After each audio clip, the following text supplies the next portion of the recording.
Painting में हमें एक स्कूल दिखाया जाता है। इस स्कूल का नाम बैक्यून हाई स्कूल होता है और यहाँ पे 1995 चल रहा होता है। वहीं पे क्लासरूम में लीचन पढ़ाई कर रहा होता है और लीचन का ध्यान कहीं और होता है, इसलिए टीचर आके उसे पढ़ाई करने के लिए बोलते हैं। फिर नेक्स्ट सीन में हमें लीचन और माजू दिखाए जाते हैं। दोनों साइकिल से कहीं जा रहे होते हैं। फिर लीचन एक बुक शॉप में आता है। वहाँ पे एक लड़की कुछ बुक को ले रही होती है तो उसके ऊपर सारी बुकें गिरने वाली होती है, तो लीचन उसे बचाने के लिए उसके पास जाता है और उसे बचा लेता है, पर उस लड़की का चेहरा हमें नहीं दिखाया जाता है। फिर लीचन एक शॉप में जाता है और वहाँ पे एक बैंड में शामिल होने वाले टी शर्ट को खरीदता है और फिर वो सेक्योंग के स्कूल में जाता है और ये सीन वही होता है जो हमने पिछले एपिसोड में देखा था।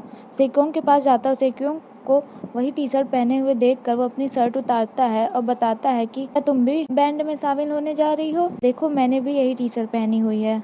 तो सेक्योंग ये सुनकर हाँ बोलती है और कहती है कि पर मेरी कुछ कंडीशंस है और अगर इस कंडीशन को तुम मान लेते हो मैं बैंड में शामिल हो जाऊंगी, और अगर तुम इस कंडीशन को नहीं पूरा कर पाए तो तुम मुझे कभी अपना चेहरा नहीं दिखाओगे। तो लीचन इसके लिए हाँ भरता है और लीचन बोलता है कि अगर मैंने इन कंडीशन को मान लिया और इस कंडीशन को पूरा कर दिया तो तुम मेरी गर्लफ्रेंड बनोगी। सेक्योंग हाँ बोलती है। सेक्योंग अपनी कंडीशन बताती है, जिसमें से उसकी पहली कंडीशन होती है कि लीचन का एक खुद का बैंड होना चाहिए और दूसरा लीचन को कोई म्यूजिक इंस्ट्रूमेंट बजाना चाहिए और उसे सेलो भी बजाना होगा जो कि सेक्योंग बजाती है। और तीसरी शर्त ये थी कि लीचन अपने बैंड में जो गाना गाएगा वो गाना सेक्योंग चूज़ करेगी। और फिर हम देखते हैं कि चुंगी उन्हें दूर से देख रही होती है और फिर सेक्योंग लीचन का हाथ पकड़ती है और ये सीन यहीं कट हो जाता है। नेक्स्ट सीन में सेक्योंग अपने कार में बैठती है। सेक्योंग का ड्राइवर उससे पूछता है क्या आपको लगता है कि लड़का आपके कंडीशन में सही उतरेगा?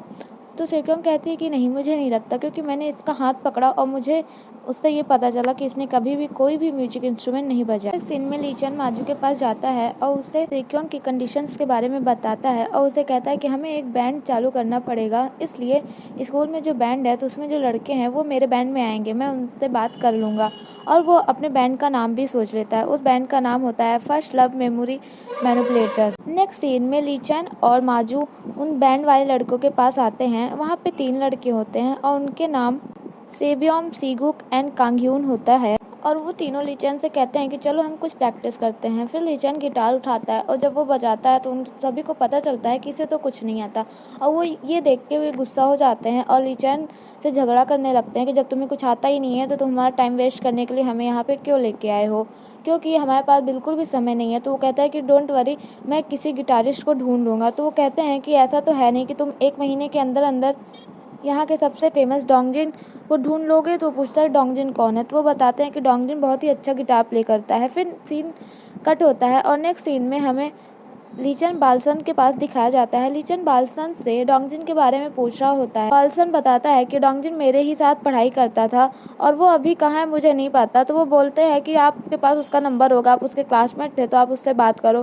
तो बालसन लीचन को दिखाने के लिए झूठ मूठ की कॉल करता है और वो कॉल किसी दूसरी लड़की को लग जाती है और वो बालसन को बहुत ज़्यादा गाली दे रही होती है कि तुम मुझे हर वक्त क्यों परेशान करते रहते हो। और फिर इतना देखकर फिर लीचन वहाँ से चला जाता है और नेक्स्ट सीन में लीचन माजू के साथ मिलकर एक पोस्ट बनाता है और उस पोस्ट में लिखा होता है कि यहाँ का जो फेमस गिटारिस्ट है डोंगजिन, वो जहाँ पे भी है वो हमारे बैंड में शामिल होने के लिए आ जाए। उसे रहने के लिए जगह भी दूंगा और खाने के लिए खाना भी, जो कि बिल्कुल फ्री होगा, बस वो मेरे बैंड में आ जाए। फिर हम रात को देखते हैं कि माजू लीचन के पास कॉल करके बताता है कि डोंगजिन ने हमारी पोस्ट को देख लिया है और वो कल हमसे मिलने आने वाला है। सुबह होती है और लीचन और माजू डोंगजिन से मिलने जाते हैं। तो माजू बताता है कि डोंगजिन एक न्यूज़पेपर लिए हुए खड़ा होगा और उसे हमने बताया है कि हम स्कूल ड्रेस में उसके पास आएंगे। नेक्स्ट सीन में हमें डोंगजिन दिखाया जाता है कि जो कि वहाँ पे आता तो है पर उसे बाथरूम आ जाती है, इस वजह से वो बाथरूम ढूंढने के लिए वहाँ से तेज़ी से भागता है और फिर तभी वहाँ पे यूनग्योल भी होता है और डोंगजिन यूनग्योल से टकरा जाता है, जिससे वो न्यूज़पेपर यूनग्योल ले लेता है और यूनग्योल जब उसे खोल कर देखता है तो उसमें 1995 का टाइम लिखा होता है। फिर लीचन और माजू उसे देखकर यूनग्योल को देखकर उसे डोंगजिन समझ लेते हैं और उसके पास आके कहते हैं क्या तुम डोंगजिन हो? और यूनग्योल लीचन को देखकर शॉक हो जाता है और सोचता है कि ये तो मेरे डैड हैं।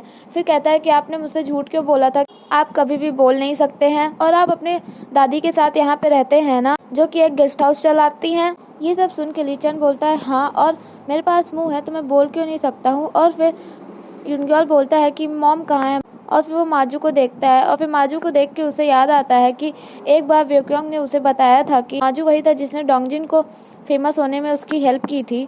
फिर ली चैन यूनग्योल को थोड़ा सा डिस्ट्रैक्ट करके वहाँ से वो दोनों भाग जाते हैं और फिर ली चैन जाके माजू से बोलता है, ये मुझे डैड क्यों बोल रहा है, क्या ये पागल है। फिर यूनग्योल ली चैन के पास आता है और ली चैन से बताता है कि आप म्यूजिक के फादर लग रहे हैं, इसलिए मैं आपको डैड बोल रहा था और आप काफ़ी ज़्यादा सुंदर भी हैं। ये सब सुन के ली चैन थोड़ा इम्प्रेस हो जाता है। यूनग्योल बताता है कि मैं ही डोंगजिन हूँ और ये सुन के माजू और ली चैन उससे डोंगजिन के बारे में पूछने लगते हैं। तो यूनग्योल पूरा सच सच बता देता है क्योंकि एक बार यूनग्योल ने डोंगजिन के बारे में एक न्यूज़ लेटर में पढ़ा था। फिर नेक्स्ट सीन में ये सभी जाने लगते हैं। जब इन्हें बस में जाना होता है तो यूनग्योल को पता चलता है कि उसके पास तो पैसे ही नहीं है और जो पैसे हैं वो यहाँ पे चलेंगे नहीं। फिर वो ली चैन से बोलता है कि तुम मेरी हेल्प कर सकते हो, तो ली चैन उसकी हेल्प कर देता है और फिर वो सब जी जाते हैं। और फिर ली चैन उसे बताता है कि तुम मुझे डैड मत बोलो, तुम मुझे मेरे नाम से बुलाओ। फिर यूनग्योल बहुत ज़्यादा ही हिम्मत करके उसे उसके नाम से बुलाता है।